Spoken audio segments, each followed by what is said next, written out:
Christianity was just like always a part of my life, and it was always a big part of my life growing up. But despite being Christian and being very dedicated to it, I never really had hard feelings towards Muslims. I definitely had, I had stereotypes of them in my head, and which are not true, that I know now, and I definitely had views of them that were not accurate. But I didn't dislike Muslims at all, because honestly, as far back as I can remember, people around me were Muslim. Like, I had friends on the swim team, or just people that I would hang out with that were Muslim. So I always respected them, and yeah, I just didn't have any hard feelings towards them. And even back to like the first time I started dating anyone, I dated Muslim men. So obviously, like, I didn't have like anything against them. It was just kind of like, well, I don't want to be Muslim. So it wasn't until high school when I realized how many similarities there are between Christianity and Islam. And that really made me start thinking about it differently, because like I said, I didn't have anything against the religion or people before, but that just kind of made me see it differently a little bit. Like, the seeds were sown, you know? So that was just like maybe the first step towards Islam for me, even though I didn't realize it. And alhamdulillah, I think that Allah put Islam in my heart a very long time ago without really me even knowing it. Because this is just like a funny little anecdote, but I actually used to put hijab on in the mirror in my room. Like, I would lock my room, put hijab on like with a random scarf in my closet, and just kind of like see how it looked. And yeah, and then I would just like, I thought nothing of it. It's so funny looking back, because I'm a Muslimah now and I'm hijabi, and it's so weird that I never made that connection that like I could be Muslim, or if I wanted to be Muslim. Like, I just never thought anything of it. That was just a thing I did. It's just funny looking back. But yeah, there was definitely a time where I started becoming, like, there was a transition between, okay, Islam is cool, but like it's not for me, to like just becoming more and more interested in it. Okay, now we need to fast forward to my last semester of community college when I was 20 years old. So I enrolled in a world religions class last minute. There's a good chance that I wouldn't have even ended up in that class, but I did, and alhamdulillah, it was all for the best. And so it was a world religions class, which means that it went over the biggest 5 world religions. So Islam, Christianity, Judaism, Buddhism, and Hinduism. And this was a huge moment for me, I would say. And it should be said, like, before I even get into the class, before I started taking the class, I was already really not feeling Christianity anymore. I was very unhappy with the church I was going to. I really didn't fit in there, even though I really tried my best. Like, I would go to youth groups sometimes, and I volunteered with them. I went on, a mission trip with them. Like, I really tried to involve myself in the church and get along with people. And there were some really cool people there, but I just knew I didn't fit in there. And I think I could tell it wasn't just because I didn't fit in. It was also because it was about the faith, you know? So at this point, I had already become disillusioned with Christianity, with the church I was going to in general, and honestly, like, religion in general. So I hadn't left the church yet, but I wasn't by any means like dedicated to it, really. But it was really when I took this class that I decided, okay, I'm not a Christian anymore. Like, and this was a huge transitionary time in my life. And the main things I learned from that class that changed my views were, first, that Christianity isn't that different than a lot of other religions once I saw them all lined up next to each other like that. And so it's kind of like, well, what's holding me to Christianity? Like, just because my parents are, like, that's not a good enough reason. Another thing was that I just wasn't really interested in learning about Christianity. Like, I didn't get thrilled to learn about it the way I felt like maybe I should if it's my religion. I also realized that I just didn't really understand Christianity, or it's not that I didn't understand it, it's that it didn't make sense to me. Especially the aspect of like the triune God or the Trinity or 3 gods in one. That's something that I was kind of told as a kid, like, oh, you'll understand it when you're an adult, when you're older. And this is the first time, like, in that class, I realized, oh, I'm an adult now, and I still don't understand it. It still makes no sense to me. So after this class, my eyes were really opened, and I realized, first of all, I don't want to be a Christian anymore. I don't want to practice any religion. But on the other hand, I did get really excited to learn about Islam in that class. Every time we would learn about Islam, I was like, I just felt really into it. I felt excited to come to class. But at that time, I wasn't ready to convert or anything like that. I wasn't even thinking about it, honestly.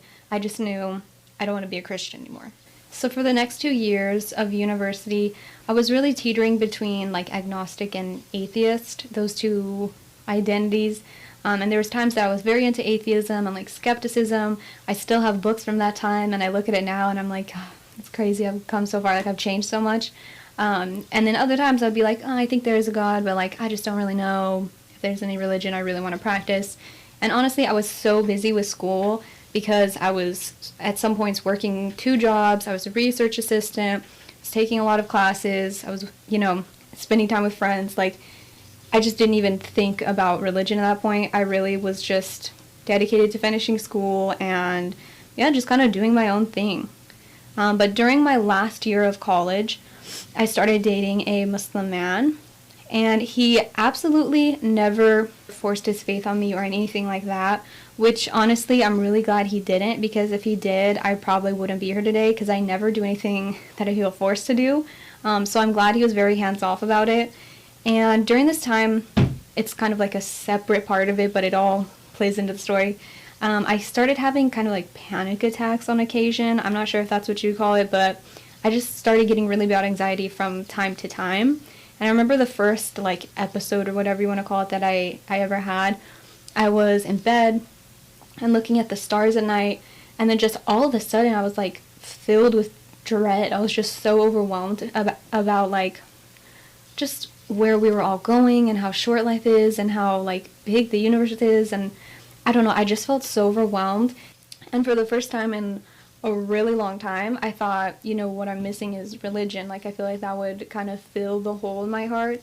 So I was kind of at a place where I was like, I'm much more open to religion. I do believe in God, but I'm not going back to Christianity. Okay, and then circling back to the guy I was dating, as we spent more and more time together, I became just more and more interested about Islam, and I would ask about his faith. Why do you do this? Why don't you do this? Just like asked him a lot of questions, and he would always answer them. And I started to realize like some of the practices that we do as Muslims, like praying 5 times a day, not drinking. And then it would get to the place where like I wasn't a Muslim, but I would be asking him, well, why don't you pray 5 times a day? Why don't you do this or that?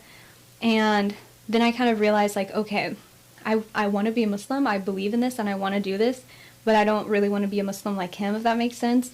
No shade. It's just I realized like I really care about this and I wanted to be dedicated to it. So I finally confessed to him that, you know what, I think I want to convert. I'm really interested in it. And he was happy for me, but he was a little skeptical about it. And long story short, he broke things off over text. Again, no shade. It happens, but yeah, it's kind of funny.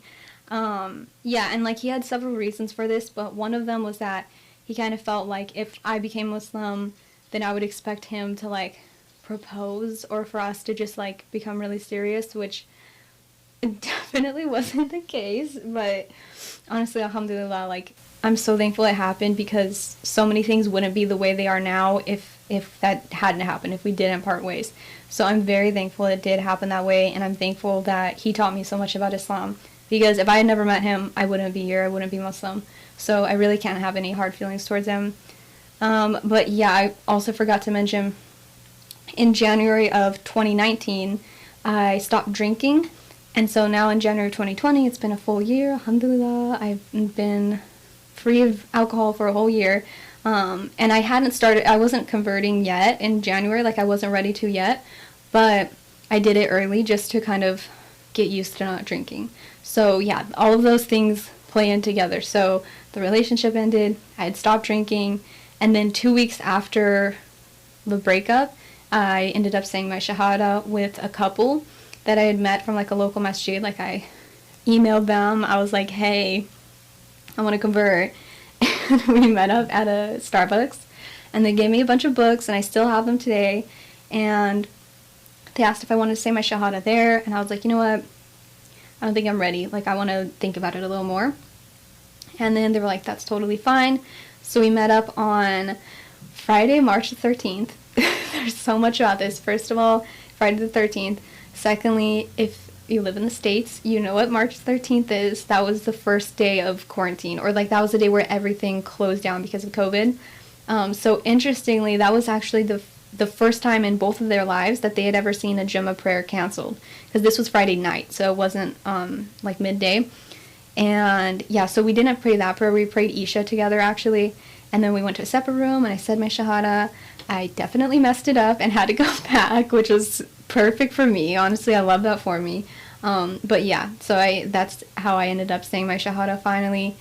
And I felt so scared in that moment. It was such an intense, like it was Friday the 13th, COVID was happening, it was pouring rain too, which again, if you live in SoCal, like, you know, it never pours rain. And it was pouring, it was so scary and dark and cold, and I was feeling so many things. I was feeling guilty because of, like, what if my parents find out? I was feeling just scared and overwhelmed, but I was also feeling so much, like, purpose and excitement. Like, it was really overwhelming, honestly, and I'm glad we did it in such a closed environment with just the couple and me. But alhamdulillah, it was the best decision I made, even if at that moment I was not sure. Okay, and so from there, I really just started my journey. I started learning to pray, and I participated in Ramadan, and I actually got an English translation of the Quran and started reading that every day. So thankfully, because of quarantine, as weird as it sounds, I had a lot of time on my hands to learn these things, because even if it was just like a month before in school, I would not have had the time to dedicate to that. So thankfully, I really had like several months to just learn more about my faith and yeah, just like get better at praying and figuring all these things out. So it was a very confusing and intense time because, you know, Ramadan for the first time was very hard, obviously, and my family at this point did not know. Like, I didn't tell them. I think they had their suspicions, but I didn't tell them explicitly. You know, like, I would hide my prayer mat so nobody would see it. I'd hide my Quran. Like, I wouldn't wear hijab around them. I would actually put hijab on once I got in my car, or like I would drive to a parking lot nearby and put it on and then go on my way, just because I felt really uncomfortable with, you know, my or it's really not my family, it's my parents finding out. Even for like weeks after they found out, I still didn't wear hijab around them just because I felt really uncomfortable, and I felt like I just like don't even want to get my feelings hurt. I don't want them to say anything. Like, I'm just not going to wear it around them. But now it's definitely come a long way, and I do wear it around them, and we don't talk about religion too much, but yeah, it's still not ideal for sure. But I know that like they still love me, and they don't like, they're not happy that I'm Muslim, but they're not willing to lose me over it. You know what I mean? They're not willing to outcast me from the family because of it. So I'm thankful for that, honestly, because I know a lot of people will convert to Islam or convert to Christianity from Islam, or stop practicing their religion. Like, it could be anything. And their family will just completely disown them, like parents, siblings, everybody. And that is very far from what happened to me, even though in my mind I was like, what will my parents think? Like, will they still love me? You know what I mean? But they definitely do. So again, it's not ideal for sure, but we're making do. You know, we're doing the best we can, and that's really all we can do. And I would be lying if I said that I don't struggle with my identity as a Muslim sometimes, specifically as a Muslim convert, or revert as we call them, because it's really difficult to be like you think that you'll convert to Islam and then you're just like accepted in the communities, and it's not that like Muslim communities are not accepting of reverts. Some might be, but it's not that they all are.